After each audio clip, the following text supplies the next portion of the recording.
What is up, gamers? This is That PlayStation Gamer. Today we're going to talk about Neil Druckmann and his recent comments talking about the next big Naughty Dog project they've been working on, how long they've been working on this, and how Sony actually does not have a lot of control over there at Naughty Dog. So first off, let's just talk about how long this new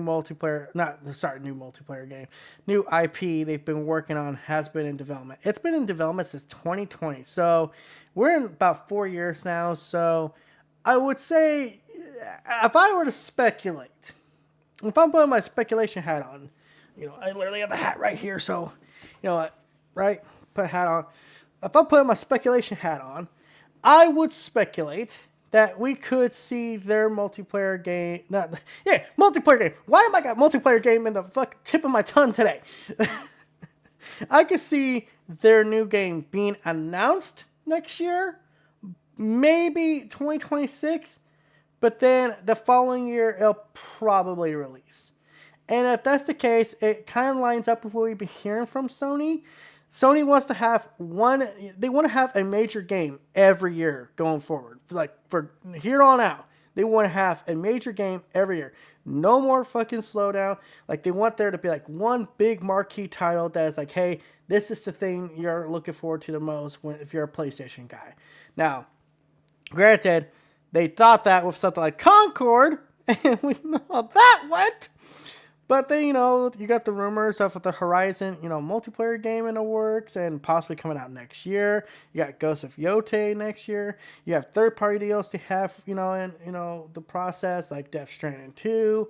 The games like Rise of Ronin that came out this year. Final Fantasy VII Rebirth. Like, Sony's got games. It's just like, yeah, they're not like full-blown exclusive, because exclusives are going away with the dodo, and rightfully so, because it's just an old thing that needs to die out. So then Neil Druckmann talked about Sony and creative control. So basically he said Sony has no control over the games they work on. Like, at the projects they are working on, Sony has no input on whatsoever. Now, he did say when it comes to the announcement of those games, that's a different case. Sony has control over that. And that lines up to what I've speculated in the past when it comes to Sony's games. Sony wants to announce these games when they are ready, when they feel like, okay, we are confident in, the date you guys could put out. We are confident in, the time frame, you could put this out. Like, I think it makes sense Sony actually has, some of that control over the announcement of the game. But it is nice to hear that they don't actually have like input of like the creative process going forward, like in their games. Like, so like if there's a Last of Us Part 3, you don't have to worry about Sony stepping in and saying, well, can you put a microtransaction in here? Or like a new God of War game, that you don't have to worry about Sony saying, hey, can you make this a multiplayer game? Like, Sony is giving the studios that have earned it, the respect they deserve, the creative control they deserve. So some people who are not big fans of Neil Druckmann might have a problem with that. Personally, I'm in the camp of let Neil do what Neil does, kind of like with Cory Barlog.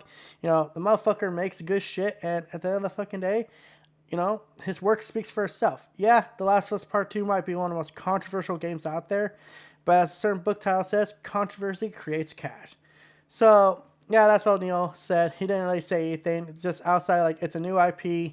They're probably going to reveal within the next couple of years. Sony's creative control and all that shit. It's like, it's really not much to talk about, so that's why I'm trying to make a quick video about this. So, until next time, guys, this is That PlayStation Gamer signing out. Don't forget to like, comment, subscribe, and all that YouTube RMBS. Bye.